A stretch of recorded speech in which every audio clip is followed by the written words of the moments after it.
आज बात करना शुरू करेंगे फॉर्म्स ऑफ लिटरेरी क्रिटिसिज्म यानी साहित्यिक आलोचना के अलग अलग रूप। देखिए दोस्तों, फॉर्म्स ऑफ लिटरेरी क्रिटिसिज्म साहित्यिक आलोचना की शैली अंग्रेजी साहित्य के किसी भी अन्य शैली की तुलना में अधिक विशिष्ट है और वर्षों से साहित्यिक आलोचकों ने साहित्य की व्याख्या करने के लिए सर्वोत्तम तरीकों पर विवाद किया है।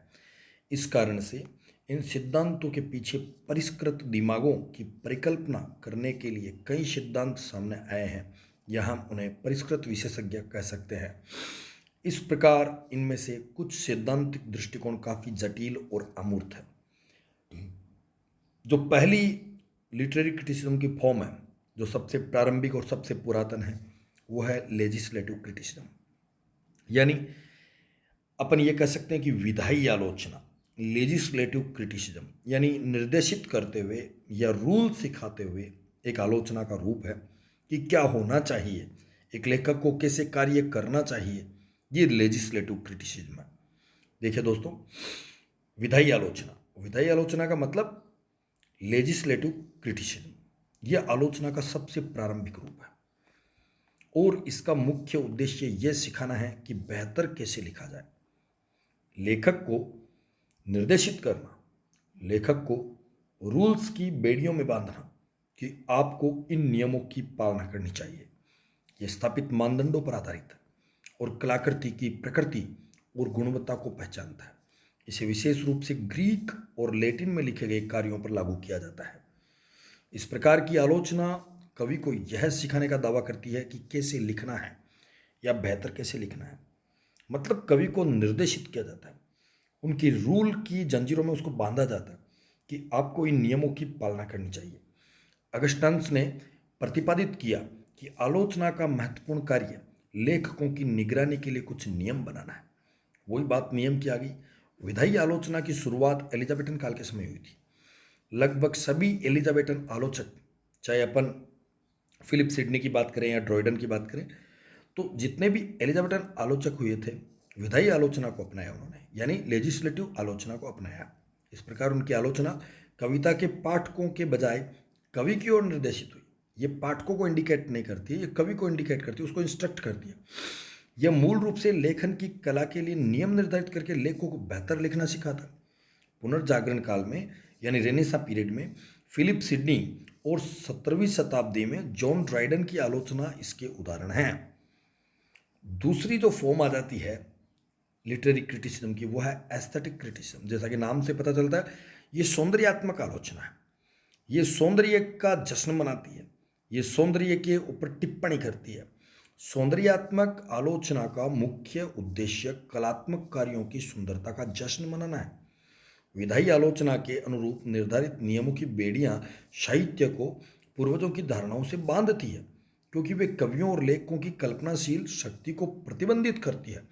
जैसा कि अपन ने पिछले क्रिटिसिज्म के फॉर्म में पढ़ा कि जो लेजिस्लेटिव क्रिटिसिज्म है उसमें नियम बना दिए जाते हैं लेखक के लिए कि भैया आपको ये नियम फॉलो करने पड़ेंगे, तो वो उनकी कल्पना क्षमताओं को, कल्पनाशीलता को बांधती है, प्रतिबंधित करती है। लेकिन एस्थेटिक क्रिटिसिज्म में ऐसा नहीं होता है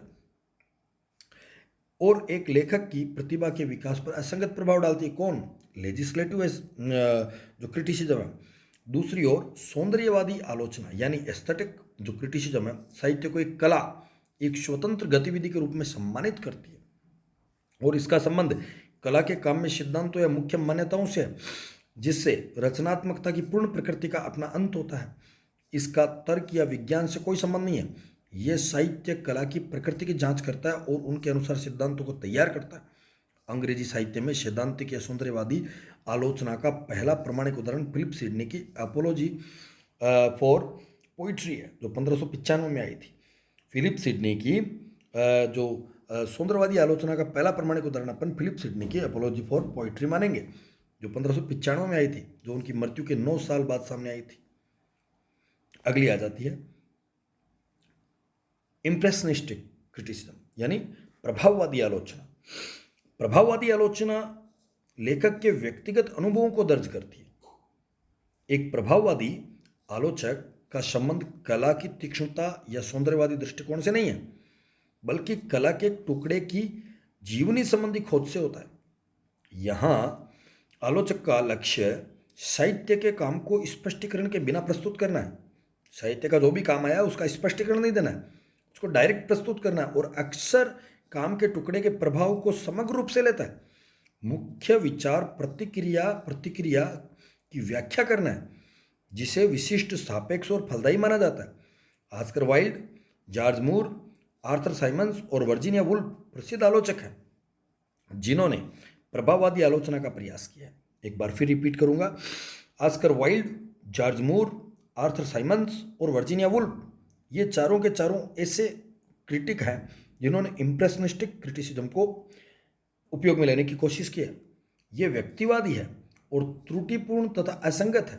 प्रभाववादी आलोचना के कारण टीएस एलियट और अन्य आधुनिक आलोचक अतीत के लेखों की परंपरा और ज्ञान की अपने काम में उपयोग करने की आवश्यकता पर बल देते हैं।